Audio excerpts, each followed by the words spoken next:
നമസ്കാരം സുഹൃത്തുക്കളെ. പത്രിക പൂട്ടിപ്പോയി. നിങ്ങൾ കേട്ടില്ലേ? കേരളത്തിലെ ചാനലുകളെല്ലാം ചേർന്ന് പത്രിക അങ്ങ് പൂട്ടി.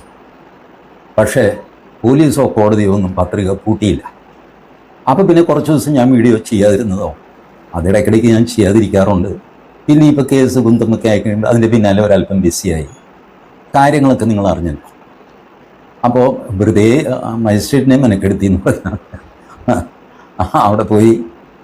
അപ്പോൾ എനിക്ക് ഭയങ്കര പ്രഷറായിരുന്നു. മുൻകൂർ ജാമ്യം എടുക്കും. ഞാൻ പറഞ്ഞു ഞാനൊരു കൂടിനും പോകില്ല, അവരെന്നെ പിടിച്ചുകൊണ്ട് പോകട്ടെ. ഇതൊക്കെ മുൻകൂർ ജാമ്യം എന്നൊക്കെ പറഞ്ഞ് ഓടേണ്ട കാര്യം എന്താണ്? ഇതെന്താ വലിയ കൊലപാതക കേസ് വല്ലതാണ്? ഒളിവിൽ പോകുക, മുൻകൂർ ജാമ്യത്തിന് പോകുക.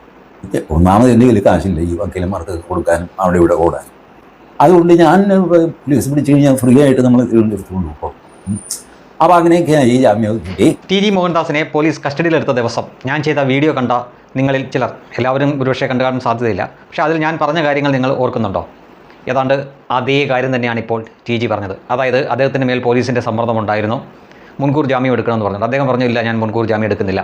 അപ്പോൾ പോലീസ് വീണ്ടും പറയുന്നു മുൻകൂർ ജാമ്യം എടുക്കുന്നില്ലെങ്കിൽ പിന്നീട് നിങ്ങൾക്ക് ഒളിവിൽ പോവേണ്ടി വരുമെന്ന് പറയുമ്പോഴും അദ്ദേഹം ഞാൻ ഒളിവിലും പോകുന്നില്ല, ഞാൻ മുൻകൂർ ജാമ്യം എടുക്കുന്നില്ല, ഞാൻ കോടതിയിൽ കണ്ടോളാം, നിങ്ങളെന്നെ അറസ്റ്റ് ചെയ്യുന്നെങ്കിൽ ചെയ്തോളൂ എന്നുള്ള രീതിയിൽ തന്നെയായിരുന്നു നിൽക്കുന്നത്. ഒരു കാര്യം നമ്മൾ ശ്രദ്ധിക്കണം, FIR ഇട്ട് 10-15 ദിവസം കഴിഞ്ഞതിന് ശേഷമാണ് അദ്ദേഹത്തിനെ അവർ കസ്റ്റഡിയിലെടുത്തത്. യഥാർത്ഥത്തിൽ കസ്റ്റഡിയിലെടുക്കാനോ ക്വസ്റ്റ്യൻ ചെയ്യാനുള്ള യാതൊന്നും അദ്ദേഹം പറഞ്ഞ അതിൽ ആ കുറ്റകൃത്യമായിട്ടില്ലായിരുന്നു. ആ വീഡിയോയിലെ ചില ഭാഗങ്ങൾ മാത്രം കട്ട് ചെയ്തെടുത്ത് അത് ആ കോലത്തിലാക്കിയതാണ്.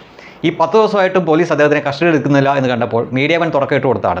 മീഡിയ വൺ തുടക്കമിട്ട് കൊടുത്തു, മറ്റു ചാനലുകൾ അത് ഏറ്റുപിടിച്ചു. അങ്ങനെ SDPയും ജമാഅത്തെ ഇസ്ലാമിയും കൂടെ അവരെല്ലാവരും കൂടി സമ്മർദ്ദം ചെലുത്തിയപ്പോഴാണ് രമേശ് ചെന്നിത്തലയ്ക്ക് അദ്ദേഹത്തിൻ്റെ ആഭ്യന്തര വകുപ്പിന് അദ്ദേഹത്തിനെ കസ്റ്റഡി എടുക്കേണ്ടി വന്നത്. എന്നിട്ട് എന്തെങ്കിലും സംഭവിച്ചോ? ഇതെല്ലാം പഴയപടി.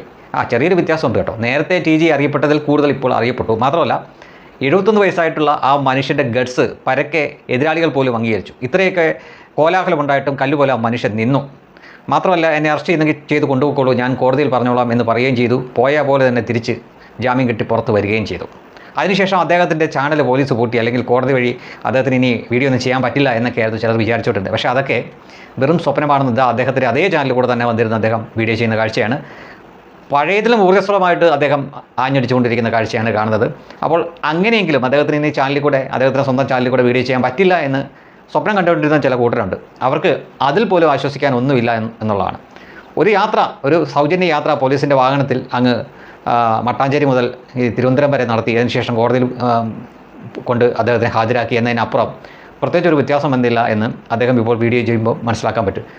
അദ്ദേഹത്തിനെ ഏതെങ്കിലും തലത്തിൽ തളർത്താമെന്ന് കരുതിയവർ തീർത്തും അമ്പെ പരാജയപ്പെടുന്ന ഒരു കാഴ്ച കൂടിയാണ്. അദ്ദേഹത്തിൻ്റെ ചാനലിൽ കൂടെ തന്നെ വന്ന് ഒരു ചിരിയൊക്കെ ചിരിച്ചു വീഡിയോ ചെയ്യുമ്പോൾ നമുക്ക് കാണാനും മനസ്സിലാക്കാനും പറ്റുന്നത്.